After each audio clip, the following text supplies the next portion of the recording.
உறவுகள் அனைவருக்கும் வணக்கம்.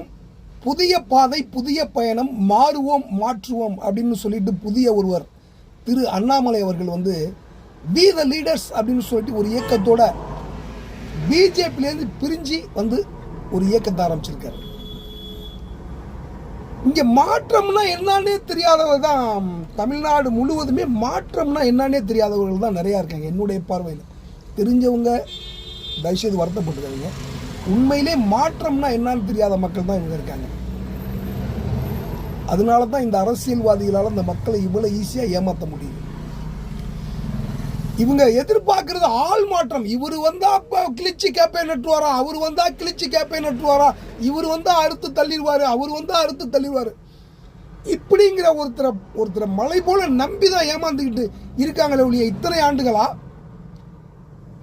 ஆனா உண்மையிலே மாற்றம்னா என்ன, அந்த மாற்றத்தை யார் உண்மையாக செய்யறவங்க, அவங்களுடைய செயல்பாடு, அவங்க பேச்சு வார்த்தைகள், அவங்க சொல்ற திட்டங்கள், இதுல எல்லாம் யார் உண்மையிலே மாற்றம் கொடுப்பா அப்படின்னு இந்த மக்களுக்கு சிந்திக்க தெரியல. அந்த பார்வையே இல்லை.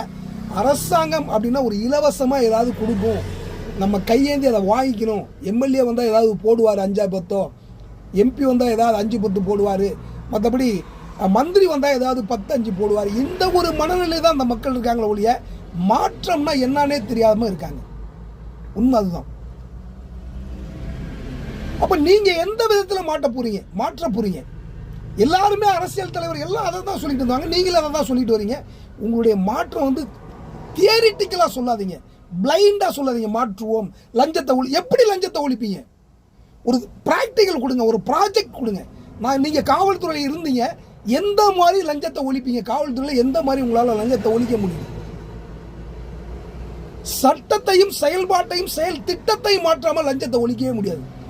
அப்படிங்கும்போது அதுக்கு நீங்க ஒரு பிளான், ஒரு உதாரணம் மட்டும் சொல்லுங்க. காவல்துறையில் இருந்த நீங்கள் காவல்துறையில இப்படி மாற்றி அமைச்சு நான் அந்த நாட்டுக்கான மாற்றத்தை கொடுப்பேன் அப்படின்னு நீங்க சொல்லுங்கப்பா. இதை பற்றியெல்லாம் யோசிக்காம ஆரம்பிச்ச ஒரு நாள் 24 ஹவர்ஸ்க்குள்ள அநேகமா இன்னைக்கு 10 லட்சம் பேர் சேர்ந்திருப்பாங்கன்னு நினைக்கிறேன் அவருடைய கட்சியில.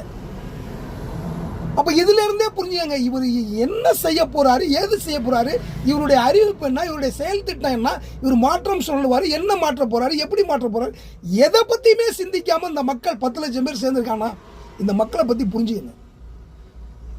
தயவு செய்து நீங்களாவது தெளிவா சொல்லிட்டு வாங்க, மாற்றம்னா என்னன்னு சொல்லிட்டு, நான் என்ன செய்ய போறேன்னு சொல்லிட்டு தெளிவா பிராக்டிக்கலா என்ன செய்ய போறேங்க தெளிவா சொல்லிட்டு வாங்க. நன்றி உறவுகளை, மீண்டும் ஒரு காணொலியில் சந்திப்போம். பாருங்கள், பகிருங்கள், பங்களிப்பை கொடுங்கள், சப்ஸ்கிரைப் பண்ணுங்க, சப்போர்ட் பண்ணுங்க. நன்றி உறவுகளை.